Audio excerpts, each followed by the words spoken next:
దేవుని యొక్క కృప, దేవుని ప్రేమని we cannot have some limit or boundaries. ఇంతే సీమితంగా అనేది లేదండి. మనం పుట్టినాల నుంచి ఎలాంటి ఒక పరిస్థితులలో ఒక చిన్న ఉదాహరణ నేను చెప్పదలుచుకుంటా అండి. కరోనా విషయంలో ఒక అతను ఒక క్వారంటైన్ నుంచి అక్కడ అడ్మిట్ అయ్యి అతన్ని ట్రీట్మెంట్ అయిన తర్వాత 7 రోజుల పాటు అతను ఒక ఐసీయూలో ఉన్నాడంట. అయితే దేవుని ఒక కృప ద్వారా అతను స్వస్థత కలిగి బయటికి వెళ్ళేటప్పుడు పేషెంట్ కు మామూలుగా బయటికి వెళ్ళేటప్పుడు ఏమిస్తారండి? బిల్లు ఇస్తారు కదా. సో ఆ బిల్లు ఇచ్చినప్పుడు అతను ఆ బిల్లు చూసి కళ్ళల్లో నీళ్ళు వచ్చాయంట. కళ్ళల్లో నీళ్ళు వచ్చి బాధతో ఉంటే అక్కడున్న స్థానిక డాక్టర్లు ఏమనుకున్నారంట, కరోనా బిల్లు భయంకరంగా ఉంటుందండి, ఎందుకు బతికామా అనిపిస్తుంది ఆ బిల్లును చూస్తే. అంత ఘోరం. అతన్ని చూసి పరిస్థితి ఈ యొక్క వైద్యులు ఏమనుకున్నారంట, బిల్లు ఏమన్నా ఎక్కువగా ఉందేమో అని ఆ ఒక పై అధికారి ఏం చెప్పాడంట, అయ్యా బిల్లులో ఏమన్నా నీకు ఆర్థికంగా సహాయం కావాలంటే చెప్పండి, I try to help you from my side. ఎందుకంటే యాజ్ మాది అడ్మినిస్ట్రేషన్ తరఫున మీకు కావాలంటే కన్సెషన్ ఇస్తాము అంటే, లేదయ్యా దేవుని యొక్క కృప ద్వారా God has blessed me financially, I don't have any shortage of finance. అయితే ఎందుకు ఏడుస్తా అంటున్నావు అంటే, లేదు నేను ఈ యొక్క బిల్లును డీటెయిల్స్ చదువుతా ఉంటే నాకు కళ్ళల్లో నీళ్ళు వచ్చాయి అంటే, ఆ డాక్టర్ అనుకున్నాడంట ఏమన్నా ఎక్కువ తక్కువ చేశాడేమో పిల్లని. ఆయన ఒక చూశాడంట, ఏది చూసినట్లయితే అంత చక్కగా ఉన్నాయి, as per the calculations and norms ఉన్నాయి. అక్కడంటే చెప్పారంట, అయ్యా చక్కగా ఉన్నాయి కదా, నేను ఒక తిరిగేసి చూశాను, ఏముంటున్నది అంత కళ్ళల్లో నీళ్ళు వచ్చే విషయం అంటే, లేదయ్యా మీరు చూసినట్లయితే ఆ ఒక బిల్లు దగ్గరగా 5,25,000 అంటండి. ఎంతండి? 5,25,000, 5,25,000. అందులో అతను గమనించాల్సిన విషయం ఏంటంటే, the highest part of the fees was the artificial oxygen అంట. ఈ యొక్క 25,000 లో మెడికేషన్ వచ్చేసింది, బెడ్ ఛార్జెస్ వచ్చేసింది, రూమ్ ఛార్జెస్ వచ్చేసినాయి. అయితే ఈ యొక్క 5 లక్షల అమౌంట్ ఏముంటున్నదో, it was only rated for artificial oxygen. అంటే చెప్పాడంట, ఇది 5 లక్షలు అంటే డాక్టర్ చెప్పాడంట, అవునండి ఇప్పుడు ఏ హాస్పిటల్కి వెళ్ళినానో ఈ యొక్క ఆక్సిజన్ షార్టేజ్ ఉంటున్నది, అందుకే ఆన్ డిమాండ్ మేము ఒక ప్రాణాలు బ్రతికేయడానికి యాజ్ పర్ ఇప్పుడుండే ఒక పరిస్థితుల ప్రకారంగా 5 lakhs is nothing, but you must be grateful that God has done a miracle. అంటే లేదయ్యా నేను దాని గురించి ఇంకా బాధపడటం లేదు, నా వయసు 72 అంటాడంట. నా వయసు 72, నేను గతించిన 7 రోజులు మీ యొక్క ఐసీయూలో ఉన్నందుకు, 7 రోజుల పాటు నేను ఉన్నందుకు మీరు 5 లక్షలు నా ఒక ఆక్సిజన్ ఛార్జెస్ చేసినట్లయితే, నా ఒక జీవితంలో నా ఒక ఏజ్ వచ్చేసి 72 years. So 72 years into 365 days into so many hours. ఇంతగా దేవుడు నాకు స్వేచ్ఛగా ఒక ఉచితంగా ఇచ్చిన ఒక ఆక్సిజన్ కు ఒక్కసారి విలువ వేసింటే నా ఒక పరిస్థితి ఏమవుతాం? God has given a free will. స్వేచ్ఛగా మీకు ఏమి ఇచ్చింటున్నాడంటే రక్షణ భాగ్యం ఇచ్చింటున్నాడు. అది ఏముంటున్నదంటే, we don't care what comes free. అదే ఒక్కసారి ఐసీయూలో ఉన్నామనుకోండి, వాళ్ళు ఎన్ని మందులు రాసి ఎంత డబ్బు చెప్పినానో అప్పుడైనా తీసుకొని వచ్చి మనం అక్కడ పే చేస్తాము. అయితే దేవుడు మనకు ఒక మంచి శ్వాస ఇచ్చినప్పుడు, మంచి ఒక ఆరోగ్యం ఇచ్చినప్పుడు, we don't care. We don't give the utmost reverence to God. We give the last option అండి దేవుడు అంటే. ఎందుకో నాకు తెలియదు, బాధకరంగా అనిపిస్తుంది. We must always give the best and be the first in the presence of God.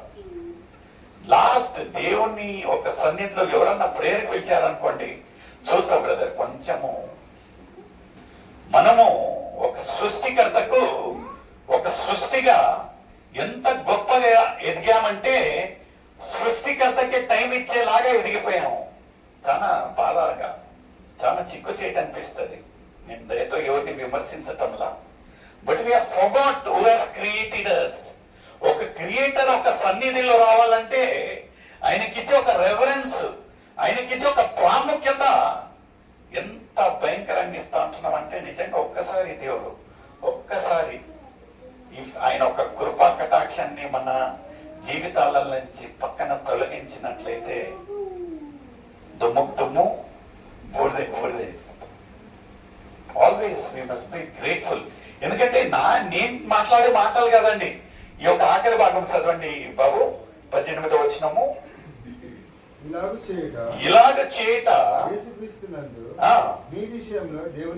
దేవుని చిత్తం అంట. It is the will of God. మనం ఎప్పుడు సహజంగా మాట్లాడేది దేవుని చిత్తం అయినట్లయితే, if you are really serious about what you are speaking, దేవుని చిత్తం ఒక అర్థం తెలిసినట్లయితే we have to do the will of God. దేవుడు చెప్పేది ఇదే. ఏమంటారు?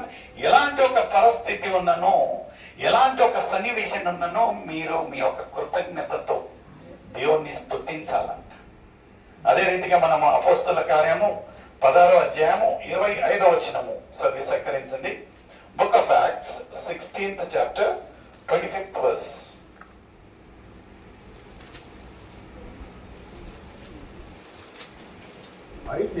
అయితే మధ్యరాత్రి వేళ పౌలును శీలయు దేవునికి ప్రార్థించుచు కీర్తనలు పాడుచుండిరి.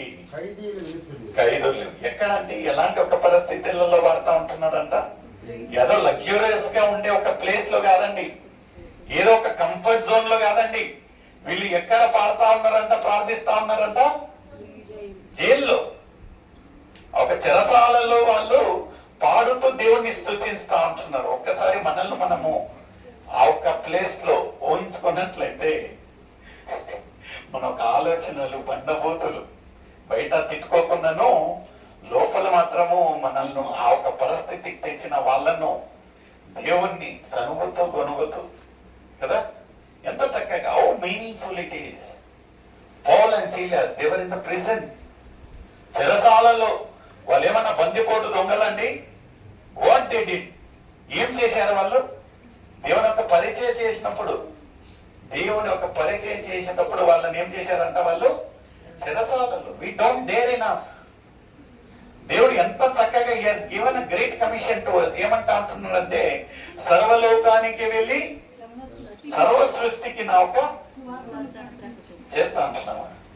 Are we religiously doing what God says? చేస్తా ఉంటున్నాం. యాడ్లీ బ్రదర్, నాది పాస్టర్ కోర్స్ కాలేదు, I'm not fit for that. Believers ఉంటున్నారు, విశ్వాసులు ఉంటున్నారు, అయ్యగారు ఉంటున్నారు, they are paid for doing that. పాస్టర్లకు పేమెంట్ ఇస్తారండి దీని గురించి.